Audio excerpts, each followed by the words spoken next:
खजराट श्री भगवान महावीर स्वामी की जय जय जय हो। अहिंसा परमो धर्म की जय जय जय। परम पूज आचार्य गुरुवर श्री विद्यासागर जी महाराज जय जय जय। नवाचार्य श्री समय सागर जी महाराज की, पूज मुनिवर श्री प्रमाण सागर जी महाराज की, पूज मुनिवर श्री संधान सागर जी महाराज की, समस्त मुनि संघ की नमस्ते। जिस लक्ष्य को लेकर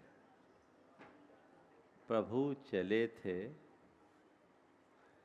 उन्होंने उसे पाकर अपने आप को कृत्य कृत्य कर लिया। भगवान सिद्ध हो गए, अर्थात अपने करने योग सब कार्यों को उनने साथ लिया। आज आप सब लोग मोक्ष कल्याणक का महा महोत्सव मना रहे हैं। भगवान को मोक्ष मिला और आज शाम को आपको भी मुक्ति मिल जाएगी, है ना? हमें ये विचार करना है कि हमें क्या मिला। भगवान के इस मोक्ष कल्याणक के महा महोत्सव में हम सम्मिलित हो रहे हैं। पूरे पंच कल्याणक को हमने बहुत निकटता से देखा, जाना, समझा है, पर स्वीकारा क्या? इससे हमने आत्मसात क्या किया? बोलो। भगवान को मोक्ष मिला, ईमानदारी से बोले, तुम बोलो तुम्हें मोक्ष चाहिए? हाँ बोलो। हाँ, झूठी बात है। अभी कोई तैयारी नहीं है मोक्ष की, किसी की भी। बोलो, सही बोल रहा हूं? तो काय बोल रहे हो? बोला महाराज चाहने तो, पर अबे नहीं। अभी तो और चीजें हैं। ध्यान रखने की बात केवल इतनी है, मोक्ष की उपलब्धि चाहने से नहीं होती। भगवान ने मोक्ष पाया इसलिए नहीं कि उनने मोक्ष को चाहा।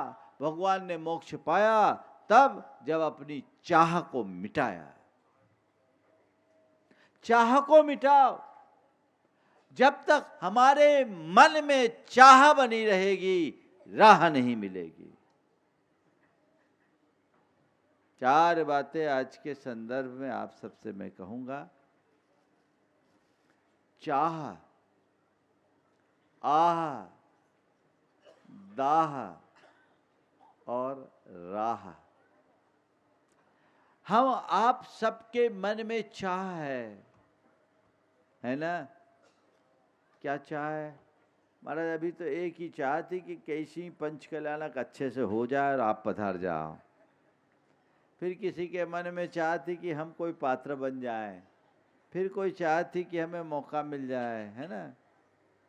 ये चाह, चाहे शुभ हो या अशुभ, मन में, मनुष्य के मन में अनेक प्रकार की चाह निरंतर उत्पन्न होते रहती है, होती है। और एक सबसे बड़ी विडंबना ये है कि जो चीजें हमारे पास होती है उसकी कोई चाह नहीं होती। जो चीजें हाथ से निकल जाती है उसकी चाह मन को सताती है। होता है। एक चाह की पूर्ति होती है, उसका स्थान दूसरी चाह ले लेती है। दूसरे की पूर्ति होती है, उस स्थान पर तीसरी, और तीसरी के बाद चौथी। जैसे सागर में एक लहर उत्पन्न होती है, उसके नष्ट होने के पहले ही दूसरी उभरने लगती है, दूसरे के पहले तीसरे, और तीसरी के पहले चौथी। वैसे ही हमारे मन में इच्छाओं का सागर लहराता जाता है। एक उत्पन्न हुई, वो मिटी नहीं कि उसके पहले दूसरी तैयार। भगवान को निर्वाण हुआ, मोक्ष मिला। मोक्ष को निर्वाण भी बोलते हैं। निर्वाण का मतलब क्या है? निर्गत वाण वासना यश। जिसके अंदर की वासना नष्ट हो जाए,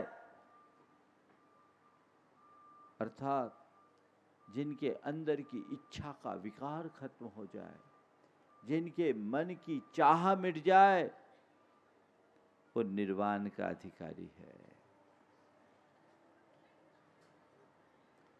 अनेक प्रकार की चाहते मन में उत्पन्न होते रहती है, और चाह दाह उत्पन्न करती कि नहीं करती? करती है। जितनी चाह उतनी दाह, और जब दाह होगी तो मुंह से निकलेगी आ। यही हो रही है ना। आज हर प्राणी अपने अंतरंग में होने वाली चाहजन दाह से झुलस कर आह कर रहा है। सबके मन में व्याकुलता है, सब अंदर से दुखी हैं। भगवान ने बता दिया कि बेटा राह ये है। क्या राह है? जो भगवान ने राह बताई वो राह पकड़ो और आगे बढ़ो। मन की चाह मिटाना है, सही राह को पकड़ना है। एक बार एक भाई ने बोला, महाराज जी आज तो मोक्ष है, आज मोक्ष है क्या? मैंने कहा नहीं है। तो आप मुनि काहे को बने? मैंने कहा किसने कहा मैं मोक्ष के लिए मुनि बना? महाराज जी आपको मोक्ष नहीं चाहिए? बोले मैं मोक्ष के लिए मुनि नहीं बना। आप मोक्ष पाने के लिए मुनि नहीं बने? बोले नहीं। मोक्ष पाने के लिए मुनि नहीं बने तो किस लिए मुनि बने? मैंने कहा मैं मोक्ष पाने के लिए मुनि नहीं बना, मोक्ष मार्ग के लिए मुनि बना।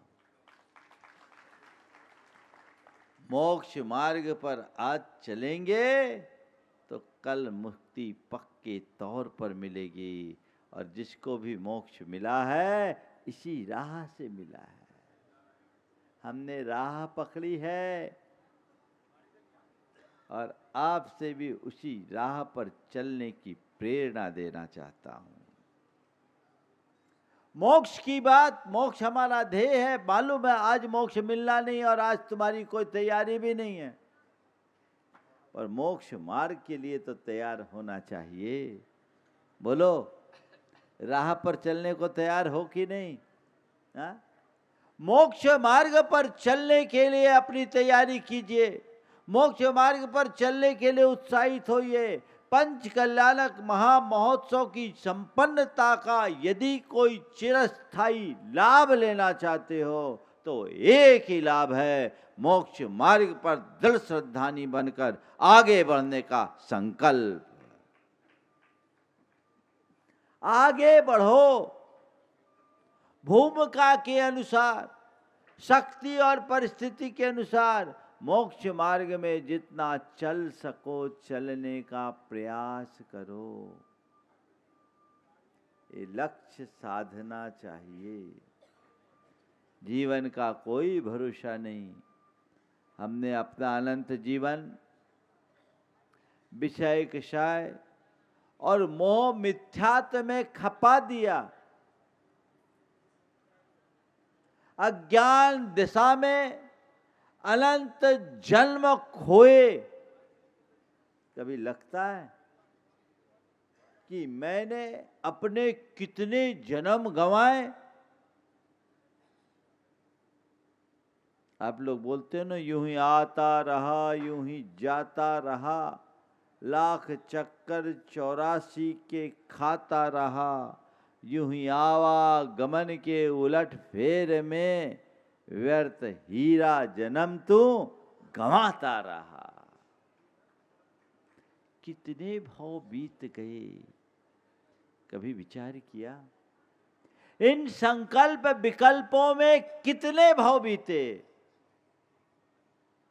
इसका कोई लेखा जोखा, इसका कोई हिसाब किताब कभी विचार किया? इसके बारे में कभी सोचा समझा? संत कहते हैं जागो, अपनी चेतना को जगाने का प्रयत्न करो, अपने हृदय में मोक्ष मार्ग के प्रति अनुराग जगाओ। लेकिन मोक्ष मार्ग के प्रति अनुराग कब जगेगा? जब तुम्हें संसार दुखप्रद लगेगा। जिसको अग्नि की आंच सुहा रही हो वो भला उससे दूर क्यों होगा? जिसे अग्नि में झुलसन होगी वो उसे पल में छोड़ेगा, है ना? तुम्हें लगना चाहिए, संसार के ताप का एहसास होना चाहिए। मोक्ष चाहिए या नहीं चाहिए मैं तुमसे नहीं पूछना चाहता, पर मैं ये जरूर पूछना चाहता हूँ, तुम्हें संसार रुचता है या संसार से हटने की चाह आती है? बोलो। जो संसार में ही रचा पचा है, सांसारिकता में ही रचा पचा है, उसके लिए मुक्ति की बात करना व्यर्थ है। बोलो। मोक्ष मोक्ष मोक्ष की बातें करते हो, रस तो संसार में ही आता है, तैयारियां पूरी संसार की ही है। तुमने अपने जीवन में बहुत सारी योजनाएं बनाई होगी और उनका क्रियान्वयन भी कर रहे होगे, लेकिन ये सारी योजनाओं की एक बार समीक्षा करके देखो, ये सारी योजनाएं सांसारिक है या पारमार्थिक? बोलो। तो सांसारिक योजनाओं में उलझोगे तो संसार ही बढ़ाओगे, संसार सिमटेगा कैसे? अगर अपने दुखों का अंत करना चाहते हो तो पहले अपने दुखों को समझने की कोशिश तो करो। मेरे जीवन में दुख है, ये मानने को राजी हो या नहीं? बोलो। मन राजी है? पूछो। कहने को हर आदमी, उससे पूछो क्यों भाई कैसे हो? अरे बढ़िया है, सब बढ़िया है। फिर धीरे से उतरो, फिर धीरे धीरे अंदर की परतें खुलती है, फिर अपना अपना दुखड़ा रोना शुरू कर देते हैं। शुरू कर दिए, ऐसा है वैसा है ऐसा है ये। पर उससे बोलो भैया ये चीज़ें हैं तो इसको थोड़ा बदल दो। अरे भैया वो ही तो नहीं होता, है ना? ये धारणा जब तक परिवर्तित नहीं होती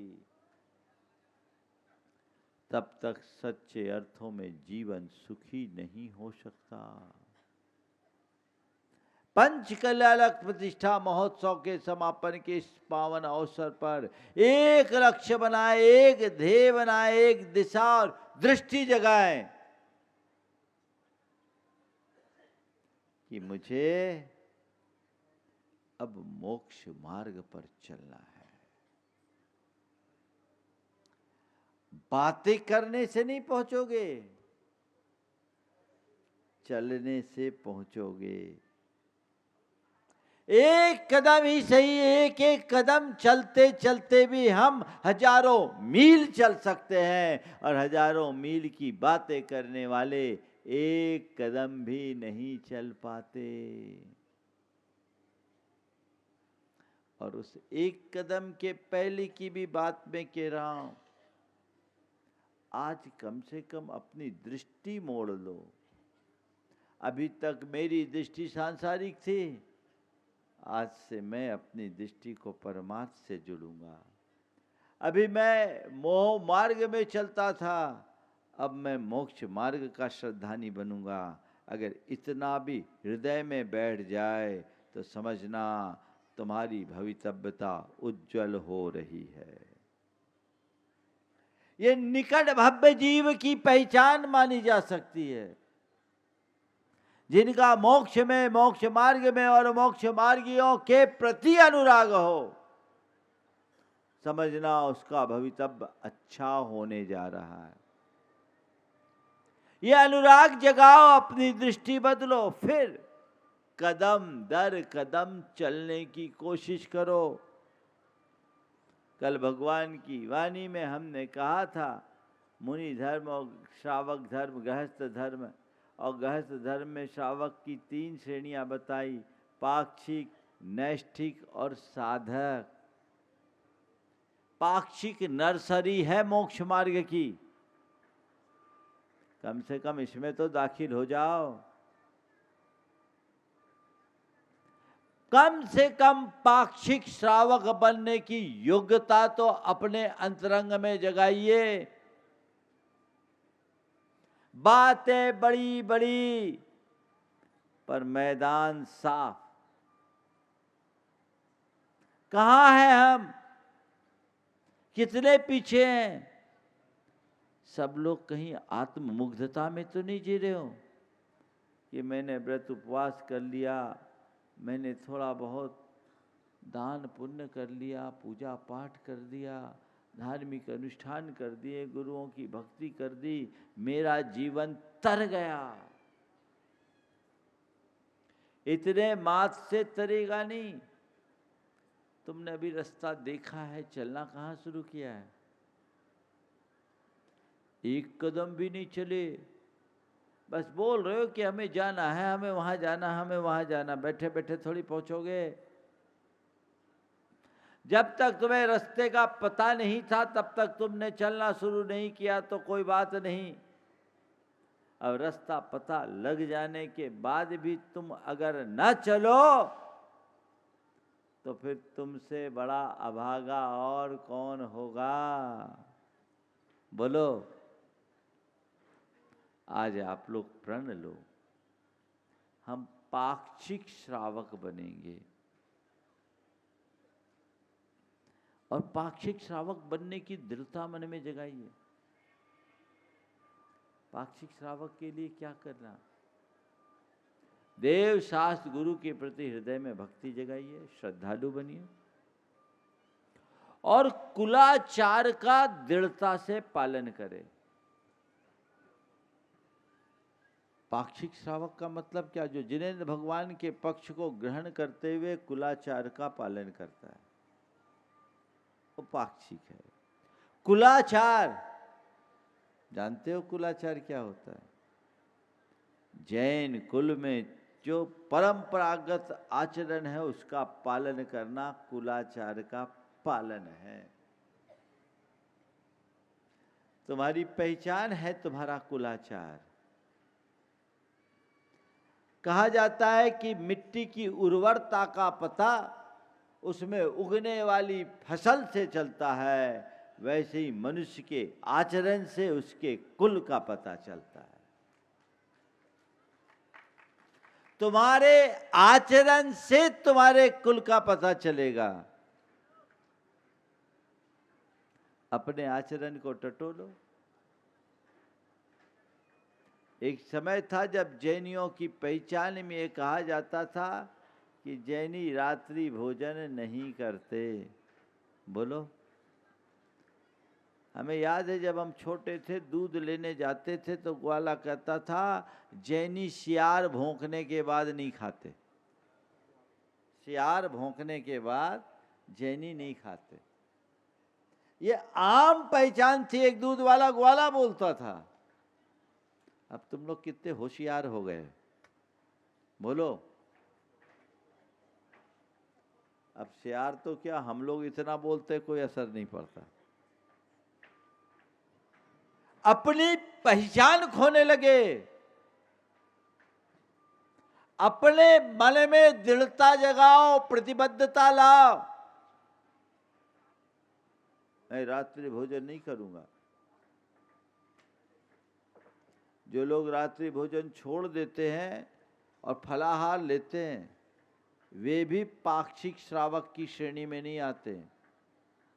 पाक्षिक श्रेणी में केवल औषधि और जल लो, तब तुम पाक्षिक कहलाओगे। तुम लोग फलाहार करते हो, फलाहार भी फुल आहार हो जाता है। बोलो, होता है कि नहीं होता? हाँ? उससे भी ज्यादा ओवर ईटिंग होती है, उसमें ओवर डाइट होता है और सब चीजें नुकसानदेह। तुम्हारे कोलेस्ट्रॉल क्यों बढ़ते हैं? उसका कारण यही। एक बार एक बच्चे ने मुझसे पूछा, बोला महाराज जी रोटी खाने में पाप, रात में रोटी खाने में पाप लगता है? बोले हाँ लगता है। बोले क्यों लगता है? बोले उसमें हिंसा होती है। हिंसा कैसे होती है महाराज? हमने कहा देखो, सूर्य की किरणों में प्राशुकता होती है, इसलिए सूक्ष्म जीव उत्पन्न नहीं होते। दिन में मच्छर काटते? बोले नहीं। बोले रात में? बोले काटते हैं। बोले क्यों काटते हैं? बोले इसलिए काटते बेटा कि सूर्य में इंफ्रारेड किरणें होती है जो प्राशुकता को उत्पन्न करती है। सूर्यास्त होने के बाद वो किरणें नहीं रहती तो सूक्ष्म जीव उत्पन्न हो जाते हैं और जो इधर उधर छिपे होते वो निकल जाते हैं। तुम खाओगे तो तुम्हारे भोजन में उसके सम्मिलित होने की संभावना है, तो तुम हिंसा के भागीदार होगे, इसलिए उससे बचो। उस बच्चे ने बड़ी मासूमियत से कहा महाराज रोटी खाने में हिंसा होती है, कलाकंद खाने में नहीं होता। बोलो क्या क्या सूंघते हो? अभी तो गजक कुट रही होगी सबकी, है ना? हाँ?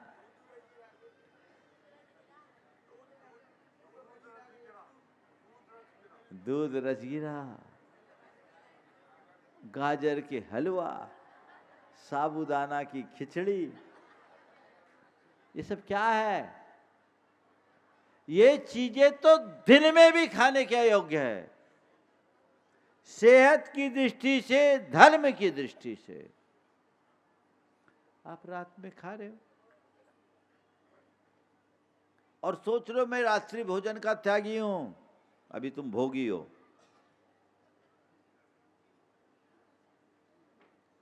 मैंने अपने जीवन में, मेरा ये सौभाग्य है कि अपने हाथ का पहला ग्रास परम पूज्य गुरुदेव के कर कमलों में दिया।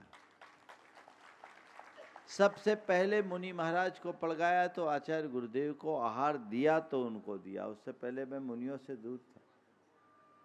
लोगों ने मेरे हाथ में जग थमा दिया। उस समय मुझे कुछ नहीं आता था। लोगों ने बोला बोलो शुद्धि, तो मैंने बोला शुद्धि। आप लोग हमसे ज्यादा ज्ञानी हैं। हमें शुद्धि बोलने के लिए बोला, मैंने बोला शुद्धि। फिर किसी ने कहा नहीं, मन शुद्धि, वचन शुद्धि, काय शुद्धि, आहार जल शुद्ध, मैंने दोहरा दिया। हमसे किसी ने बोला रात्रि भोजन का कुछ समय के लिए त्याग कर दो। मैंने गुरुदेव को देखा, मन में प्रेरणा जगी और मैंने कहा खाना तो जीवन भर, छोड़ना तो जीवन भर, रात्रि भोजन का जीवन भर को त्याग। उस समय इधर आने का कोई विचार नहीं था, लेकिन कोई सूक्ष्म संस्कार अंदर से प्रेरित कर रहे होंगे। मैंने रात्रि भोजन छोड़ दिया। लेकिन हम लोग जहाँ गुरुदेव का आहार होता था वहाँ शाम को भजन के लिए जाते थे और भजन में जहाँ जाते थे वहाँ पेड़े वेड़े खाने मिलते थे। तो एक दिन मैंने गुरुदेव से पूछा, गुरुदेव रात्रि भोजन का त्याग करने के बाद ये पेड़ा खाने में दोष नहीं लग, पेड़ा खा सकते हैं? गुरुजी ने जो बात कही वो मेरे हृदय में लग गई। उनने कहा तुमने रात में भोजन छोड़ दिया और उसके बाद और चीजें खा ली तो तुम्हारी आसक्ति कहाँ छूटी? और जब तक आसक्ति नहीं छूटी तो त्याग कैसा? वो बैठ गई। मैंने उस दिन से रात्रि में पानी भी छोड़ दिया और वो संस्कार मुझे यहाँ लाके बिठा दिया। मैं आप लोगों से पूछता हूँ, रात्रि भोजन के त्यागी, कल बहुतों ने त्याग कर दिया, थोड़ी कड़ाई रखवाई तो, नहीं तो 70-70 साल के भी अनथो नहीं करते। मैंने परसों बोला था। लेकिन रात्रि भोजन तो त्याग दिया, फलाहार क्यों?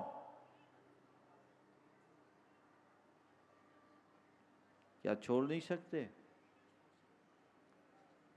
हमारे लिए तो आज विज्ञान बोलता है इंटरमीडिएट फास्टिंग की बात, ऑटोफेजी की बात, जो आपको ज्यादा हेल्दी बनाएगा, ज्यादा एनर्जेटिक होगा। सुदीर्घ और स्वस्थ जीवन जीना चाहते हो तो संयम अपनाओ।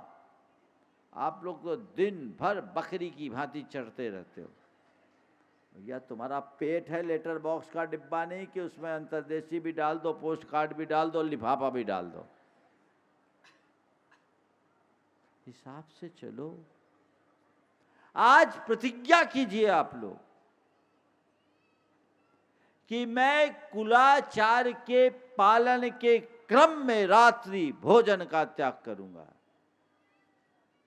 मेरे घर में कोई रात्रि भोजन नहीं करेगा, फलाहार भी नहीं। बस एक छूट रहेगी, औषधि के रूप में जल ले लिया, कोई औषधि ले ली, दिन में खा लिए, और कदाचित दिन में नहीं खा पाओ, हम लोगों को याद कर लेना। जब तुम्हारे गुरु पूरा जीवन एक वक्त भोजन करके गुजार सकते हैं, तो तुम एक दिन 2 दिन अगर एक वक्त खाओ तो क्या प्राण निकल जाएंगे? बोलो, प्राण निकलेंगे। यही तो मौका है तुम्हारी दृढ़ता को प्रकट करने का। छोड़िए, मन मोड़िए, जो चीजें रात में खा रहे उसको दिन में खाइए ना। आपने अगर अच्छे से रात्रि भोजन त्याग दिया ना, तो आप महीने भर में अपना 2-4 किलो वजन घटा लोगे। मोटापा एक बड़ी बीमारी है, वजन कम कीजिए, हेल्दी रहिए, लॉन्ग लाइफ जी पाओगे, अपने शरीर का सुख भोग पाओगे। दृष्टि भर बदलने की देर है। मुझे कुलाचार का पालन करना है। अरे आजकल तो सब चलता है, सब चलता है कहकर तुमने धर्म को ही चलता कर दिया, चलेगा कैसे? मुझे अपने नियमों में दृढ़ता रखनी है। मैं जैन हूं, मुझे कहना ना पड़े, मुझे देखकर लोग समझ ले कि मैं जैन हूं। ये मोक्ष मार्ग की पहली शुरुआत है। आपके सुपरस्टार है अक्षय कुमार, आपने उनके बारे में सुना? उनकी खुद की वीडियो क्लिप पूरे देश में वायरल हुई 10 साल पहले से। कौन है वो? शाम 6 बजे के बाद जल भी ग्रहण नहीं करते। और उन्होंने कितना अच्छा तर्क दिया कि रात में हम जब सोते हैं तो हमारा पूरा शरीर रेस्ट पे रहता है, लेकिन खा के सोते हैं तो पूरे शरीर को रेस्ट मिलता, पेट को खटना पड़ता है। तो पेट को भी तो आराम चाहिए, असली इंजन तो वही, मशीन तो वही है। एक अक्षय कुमार जैसा high profile super star non Jain जो जन्मना था, जैन नहीं है, वो व्यक्ति भी जब इससे दूर रह सकता है, तो तुम तो जैनी हो, अपनी पहचान कहां खो रहे हो? बोलो, कर सकते हो? आज सुस्ता से रहे हो। आप लोगों को मजा नहीं आ रहा होगा, कहीं ऐसा तो नहीं लग रहा है कि महाराज तो आज पीछे से पड़ गए? हम तुम्हारे पीछे नहीं पड़ते, हम तो चाहते हैं जो तुम्हारे पीछे पड़ा है उससे तुम्हें दूर कर दें। तुम्हारे पीछे कोई नहीं पड़ा, तुम्हारे पीछे तुम्हारा पाप पड़ा है। हम उस पाप से तुम्हारा पिंड छुड़ाना चाहते हैं। उस पाप से पिंड छुड़ाओ, उस मोह मूर्छा से पिंड छुड़ाओ, तब आगे बढ़ पाओगे। आज संकल्प लो, रात्रि भोजन का मैं त्याग करूंगा, दृढ़ता से निभाऊंगा। और कदाचित व्याकुलता है, फलाहार ही करना है, तो रात में प्रोसेस चीजें नहीं खाएंगे। एक केला खा ले, 2 केला खा ले, एक सेब खा ले, 1 गिलास दूध पी ले, हो गया काम, पेट को आधार दे दिया। मुट्ठी भर ड्राई फ्रूट खा लिया, हो गया काम। इससे ज्यादा की क्या जरूरत है? ना खाओ तो ज्यादा अच्छा है। भूख से मरने वालों की संख्या नगण्य है, लेकिन खा पी कर मरने वालों से अस्पताल अटे पड़े। कम खाओ, बार बार भोजन करने से कोई फायदा नहीं। आप इसके प्रति जागरूक होइए। आजकल आप लोग खाते हो और दवाई भी खाते हो, बड़ा अंतर आ गया है लोगों के प्रवृत्ति में। पहले लोग घर से बाहर जाते थे तो कलेवा का डब्बा लेके जाते थे, अब जाते हैं दवाई का डब्बा लेकर। ये अंतर है ना? क्यों? बदलिए। दूसरा क्रम, मद, मांस, मधु और मक्खन का त्याग। ये 4 महाविकृतियां कुलाचार के विरुद्ध है। किसी भी प्रकार के मादक पदार्थ का सेवन आपके कुलाचार के विरुद्ध है। ये दुराचार है। अधिकतर लोग गुटखा खाने के आदी हो गए। कुछ लोग अन्य शराब जैसे मादक पदार्थों का भी सेवन करने लग गए हैं। अगर इस पंचकल्याणक से तुमने कोई प्रेरणा पाई और इस पंचकल्याणक की एक स्थायी उपलब्धि चाहते हो, आज से बोलो गुटखा का त्याग। हर प्रकार के मादक वस्तुओं का त्याग। अभी हवन करोगे तो पहला कहना रात्रि भोजनम निर्वपामीति स्वाहा, गुटखा निर्वामीति स्वाहा, तंबाकू निर्वामीति स्वाहा, सिगरेटम, मद्यम, मांसम, मधुम, और एक नई चीज आ गई है चलन में, वो है मक्खन, बटर। प्राय शादी विवाह समारोहों में आज मक्खन का प्रयोग आम होने लगा है। अंतर मुहूर्त के उपरांत नवनीत अभक्ष्य है, निकलने के बाद घी खाओ। ये पश्चिम के लोगों का अंधानुकरण है। मक्खन को महाविकृति के रूप में कहा है। उसमें एक अंतर मुहूर्त के बाद असंख्य त्रसजीव उत्पन्न हो जाते हैं, जो एक प्रकार से त्रसजीव का घातक होने के कारण मांस के समतुल्य है। बंद करो, घी खाओ ना। अपने घरों के और अपने समाज में कैटरिंग कराओ तो उसको बोलो मक्खन का प्रयोग हमें नहीं करना। आजकल यही करने लगे ना आप लोग, बटर। और ये बटर भी जितने आ रहे ना बाजार में, नकली ज्यादा, क्योंकि जितना डेयरी उत्पादों की खपत है उतना दूध ही नहीं है। 70% दूसरे तरीके के दूधों का प्रयोग हो रहा है। इनसे बचिए। तो ये आपके कुलाचार का अंग है। देव दर्शन करना, नमोकार की आराधना करना, ये तुम्हारे कुलाचार का अंग है। मंदिर तो बना लिए, 3 पहले से थे, चौथा 4 हो गए थे पहले से, 5वां है ना। 4 हो गए ना पहले, 3 पुराने और एक आपका शंभोनाथ, और अब हो गए शांतिनाथ। दर्शन करो, पंच परमेष्टि का आराधन करो। ये तुम्हारी कुलाचार की पहचान है। ये पहली नर्सरी है, नर्सरी। इसके बाद तुम्हारे अंदर धर्माचार का अंकुर फूट पाएगा। इसके लिए उद्यमशील बनिए, कुछ अच्छा करने का पुरुषार्थ कीजिए जो जीवन को बेहतर बना सके। आप लोग तैयार हो? बोलो कितने लोग हैं? पहले पात्रों में से मैं देखना चाहूँगा, हाथ उठाओ तो जो आज से रात्रि भोजन का पूरी तरह त्याग करने को तैयार है। हाथ उठाओ देखें।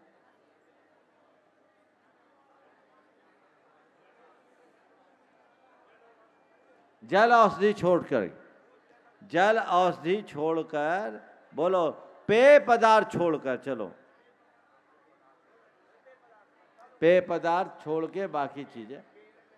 हाँ, अब वो हमारा इधर से कह रहे पीने वाला चक्कर ना आ जाए। हमने पेय पदार्थ का पीने की बात नहीं कही है। पीना तो ऐसे ही छोड़ना है ना। हाथ उठाओ, नीचे से देखे। देखो मैं आप लोगों को बोलता हूँ, जो लोग बीमारी का रोना रोते हैं, भोपाल का एक भाई जिसको मस्कुलर डिस्ट्रॉफी की बीमारी, दुनिया में उसका कहीं इलाज नहीं। 19 साल का वह युवक जयप्रकाश मड़वैया, 1995 की बात है, भोपाल में मेरे से बताया कि महाराज जी इसका कोई इलाज नहीं, मैं क्या करूं। मैंने उसे गुरुदेव के आशीर्वाद के लिए भेज दिया। गुरुदेव उस समय कुंडलपुर में थे। सुनो त्याग की महिमा और गुरु आशीर्वाद का फल। 1995 में गुरु चरणों में भेजा। आचार्य महाराज ने उसे देखते ही कहा, रात्रि में 4 प्रकार के आहार का त्याग कर दो। उस बच्चे ने 19 साल का बच्चा था जो मस्कुलर डिस्ट्रॉफी से पीड़ित था। गुरुजी ने कहा रात्रि में चारों प्रकार के आहार का त्याग कर दो। उसने उस क्षण ही कर दिया और आज सारे संसार के लिए वो आश्चर्य बन गया। उस बीमारी से ग्रसित 25-26 साल की उम्र में आदमी चला जाता है। 95 से आज 2025 30 साल हो गए। आज वो 49 साल का युवा है। अभी तक जिस स्थिति में था वैसा ही है, ना घटा है ना बढ़ा है। चल नहीं पाता लेकिन अपना दुकान, पूरी दुकान चलाता है, बैठक करता है। ये किसका फल है? रात्रि भोजन के एक त्याग मात्र से यदि तुमने रात्रि में चारों प्रकार के आहार का त्याग कर दिया तो 1 महीने में 15 दिन के उपवास का फल तुम्हें मिलता है। तुम लोग हो जो बातें तो बड़ी बड़ी करना जानते हो, अभी हाथ उठवाया तो 25% भी हाथ नहीं उठे। पुनः एक बार हाथ उठाओ, देखे कौन कौन करना चाहता है। महिलाओं में भी उनको ज्यादा लालसा होती। हाँ उठाओ, देखे जिनके पहले से वे भी उठाओ ना, तो पता तो लगे। हाँ हाँ तो उठा तो दो हाथ, दिखे तो। हाँ बहुत बढ़िया। ये त्याग करने का अभ्यास करो। बहुत रख दो।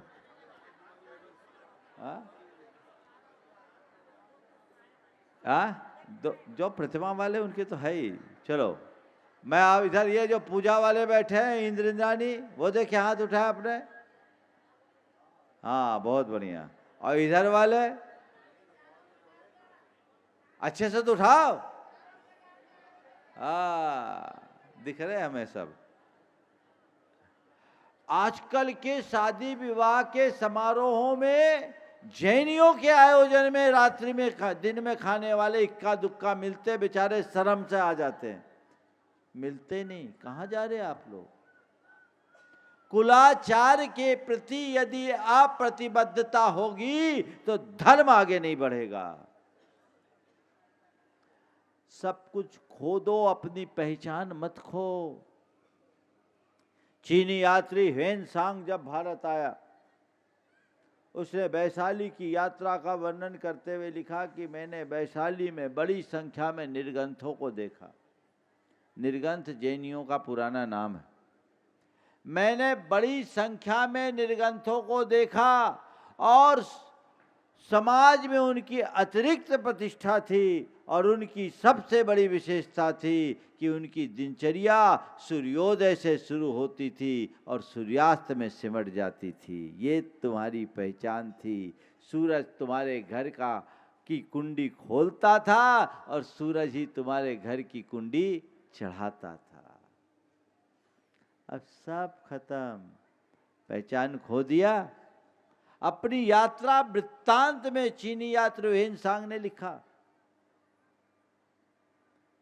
अपनी पहचान मत खोइए तो मोक्ष मार्ग में जो नर्सरी वाले हैं वो कम से कम एडमिशन हो जाए। नर्सरी से पहली क्लास में जाओ तो पहली प्रतिमा ले लो और एक एक प्रतिमा बढ़ाते बढ़ाते 11वीं क्लास में है तो ये हमारे छुल्लक जी का रूप है, एलक जी का रूप है। आगे बढ़िए, अपने जीवन को मोक्ष मार्ग के साथ जोड़िए। मोक्ष मार्ग के अनुकूल प्रवृत्ति से ही हम अपने जीवन का उत्कर्ष कर सकते हैं।